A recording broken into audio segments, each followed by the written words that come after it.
ای وطن ای مأمن زیبای من، ای وطن ای مأمن زیبای من، ای وطن ای مسکن بابای من، ای وطن ای رادیوی صدای شریعت. ای وطن ای مأمن زیبای من، ای وطن ای مأمن زیبای من، ای وطن ای امارت اسلامی افغانستان، ای وطن ای مسکن بابای من. بسم الله الرحمن الرحیم. سلام و عرض ادب و احترام به شما شنوندگان گرامی. به برنامه خبری رادیو ملی فاریاب خوش آمدید. جایی که ما تلاش میکنیم تازه ترین، مهم ترین و موثق ترین رویدادهای کشور را در کوتاه‌ترین زمان ممکن به اطلاع شما برسانیم.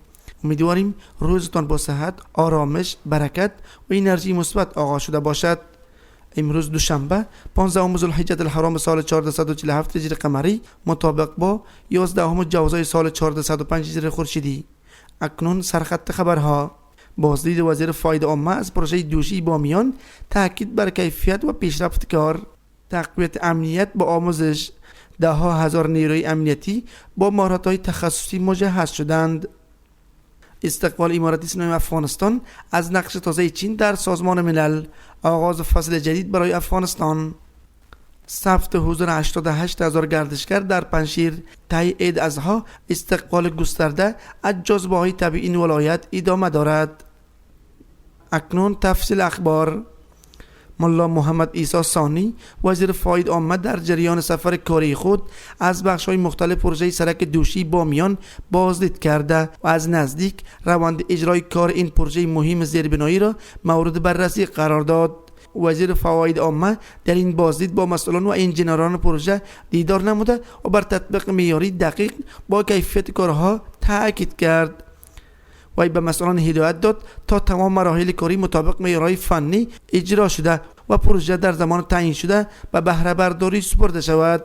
مسئولان پروژه نیز در مورد پیشرفت کار، مشکلات‌های موجود و برنامه آینده معلومات لازم ارائه کرده و اطمینان دادند که تلاش‌ها برای تکمیل به موقع این مسیر ادامه دارد. سرک دوشی بامیان از جمله پروژه‌های مهم ترانسپورتی کشور به شمار می‌رود که نقش اساسی در تسهیل رفت و آمد شهروندان، انتقال کالاهای تجارتی و محصولات زراعتی و رشد فعالیت‌های اقتصادی ایفا می‌کند.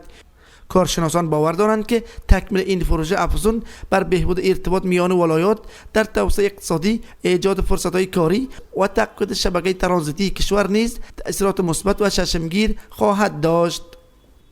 وزارت داخله اعلام کرده است که در جریان سال 1404 هجری خورشیدی نزدیک به 120,000 تن از نیروهای امنیتی پس از سپری کردن آموزش‌های مسلکی کوتاه مدت با موفقیت فارغ شدند.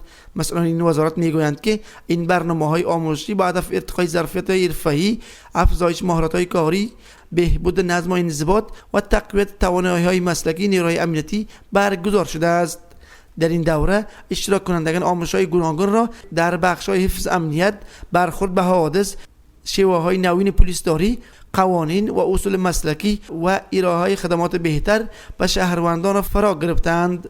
آگاهان نیز باور دارند که آموزش‌های تخصصی دوامدار یکی از عوامل اساسی در افزایش کاریایی و توانمندی نیروهای امنیتی بوده و می‌تواند زمینه ارائه خدمات مؤثر و پاسخگویی بهتر به نیازهای جامعه را فراهم سازد. امارت اسلامی افغانستان از واگذاری مسئولیت تهیه و پیشنهاد قطعنامه‌های مربوط به افغانستان در سازمان ملل متحد به جمهوری خلق چین استقبال کرده و آن را گام مثبت در راستای تقویت تعاملات سازنده و متوازن با جامعه جهانی دانسته است. مسئولان امارت اسلامی افغانستان ابراز امیدواری کردند که چین با درک بهتر از واقعیت‌های موجود افغانستان در تهیه قطعنامه‌ها رویکرد عادلانه، واقعی بینانه و مبتنی بر احترام متقابل را دنبال کند. به باور امارت اسلامی چنین اقدامی میتواند زمینه را برای انعکاس دقیق‌تر وضعیت افغانستان و تقویت همکاری بین المللی فراهم سازد. 88,000 گردشگر داخلی در عید سید اضحی از جاذبه‌های پنجشیر دیدن کردند. به گفته سیف الدین لتون، سخنگوی مقام ولایت پنجشیر، از اول عید سید اضحی تا کنون 88,000 گردشگر داخلی از جاذبه‌های طبیعی این ولایت بازدید کردند. پنجشیر به خاطر کوه‌های سر و فلک کشیده در راه‌های عمیق و طبیعت چشم نواز شهرت دارد. در فصل تابستان همواره یکی از مقاصد مهمی گردشگری در کشور به شمار می رود. این ولایت با داشتن مناظر طبیعی زیبا، آب و هوای معتدل و دریای خروشان هر سال هزاران بازدید کننده از ولایت‌های مختلف به خود جذب می کند. شنوندگان عزیز، این بود اخبار که به شما تقدیم شد. تا تهیه اخبار دیگر همگی شما را به خداوند منان لایزال می سپارم. ایام به کامتان باد.